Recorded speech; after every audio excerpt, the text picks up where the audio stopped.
Hi, my name is Becky Mater, and this is Module 5, Barriers of Web 2.0. In summary, this article was really all about the global impact of the Web 2.0 tools on K-12 education, a lot of advantages, disadvantages, and a lot of information about full integration. Some reasons that were cited for reasons why we're maybe not fully integrated is, first of all, lack of time, and then teacher training, and then in some cases a lack of administrative support. So I feel like the overlying theme of this article was justification, reasons why, and solutions in order to close the gap in the digital divide so that our students are prepared to compete globally with candidates in a new emerging workforce. And they talked about being able to compete with people who would drive farther or take less pay. Those types of situations, we really need to prepare our students and make sure that they have the tools that they need. So the digital divide, can we close the gap? I am an optimist, and I believe that we can. I think it's about information access and opportunity. I think we need to get the community behind us in order for growth and support, and work with partnerships and that sort of thing. We need an emphasis on technology and these 21st century global type educations, and then also consistency among our schools. That's what's going to help close the gap so that there's equity for all of our students. We need widespread access, we need teacher training, and we need full integration. I think in order to get there, we would have to promote those advantages and really advocate for that. So skill sets that our students need to have prior to graduation.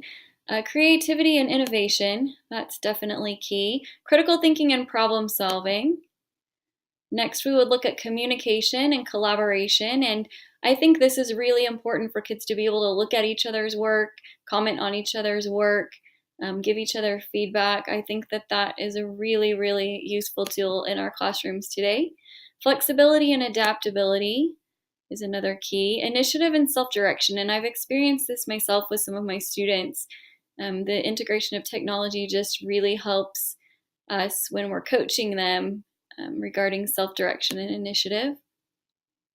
Social and cross-cultural skills, and then also productivity and accountability, and lastly, leadership and responsibility. And that kind of goes along with that self-direction and initiative as well, in my opinion, when I'm working with my students. So the impact of the global economy on my personal use of the internet, resources and planning, I feel like they're so readily available. I use the internet often for that. Collaboration and networking, absolutely.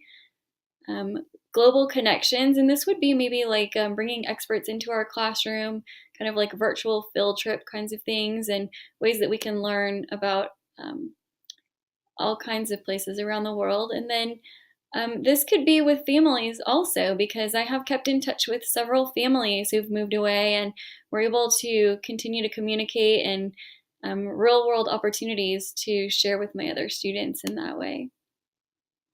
And then also the 24/7 access.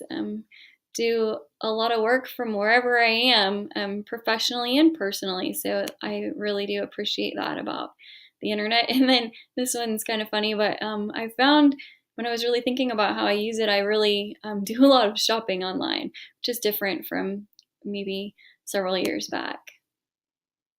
Looking at the technology training that I need in order to more effectively integrate technology in my classroom, I would say that I need increased knowledge and support regarding internet safety. That's one area where I would really want to make sure that I'm really informed so that my students are safe. The familiarity and the comfort level with the resources that are available, I feel like I am in the know, but then there's always something new. And so I really want to make sure that I'm on the forefront there. Techniques to integrate the newest programs into my instruction and with my students, and then leadership to enhance or change the school climate or culture, which was something that was mentioned in that article as being important as we revolutionize our schools. So 21st century technology in our schools. A lot of these pictures are my students, so those are some examples of what our district looks like. But our 3rd through 12th graders have a one-to-one initiative, and I think that that's great. We have interactive whiteboards, projectors, document projectors, student response systems. We do have Wi-Fi throughout the district. We have a different server for students versus staff members. We use social media a lot to promote the different things that are going on in our district and communicate with families. We have a supportive technology department and an efficient system for getting help and support when we need it. And I feel like, especially the administrators that have come in lately to our district, they are definitely tech savvy. And I think that they're leading us in the right direction with regards to technology. Advantages for use in schools when we're talking about Web 2.0. The schools can provide sometimes what homes lack. When we're looking at students that don't have that access to technology at home, we can provide that at school and give them those tools and those skills at school. Collaboration, which I mentioned earlier, students working together, also staff members working together, and free tools and resources are available. Then outside resources like experts and community members. An authentic audience is really helpful for our students, and then that in turn increases student engagement and helps them to prepare for future employment.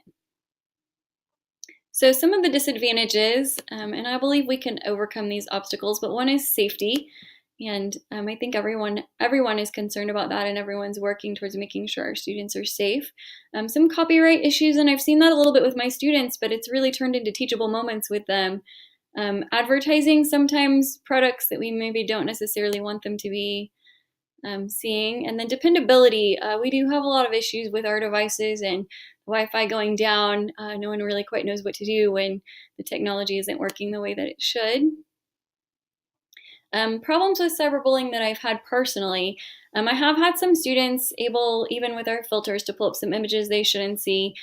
Again, the advertising, sometimes the technology can be a distraction, which leads to irresponsibility or poor choices at times.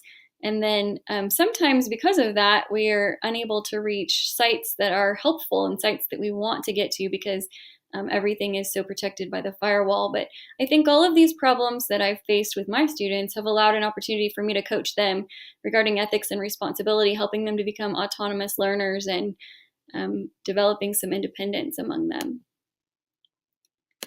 So,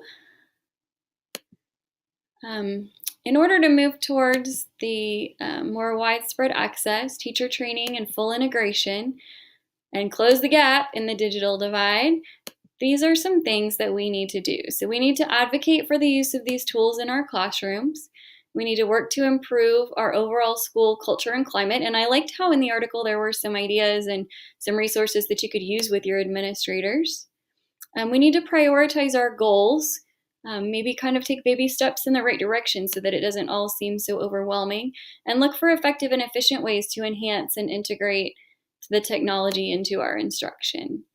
And lastly, model and share the excellence among our colleagues. I think it's really great when I see someone else doing something that I think is really neat. I want to share it with everyone, and really, I think that that can encourage people to maybe take a little risk and try something new in regards to technology.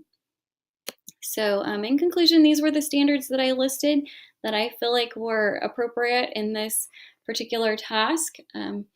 Ensuring the instructional innovation focused on continuous improvement of digital age learning. I think that ties directly into there. And then promoting the effective use of technology in the service of teaching and learning. Thank you for watching.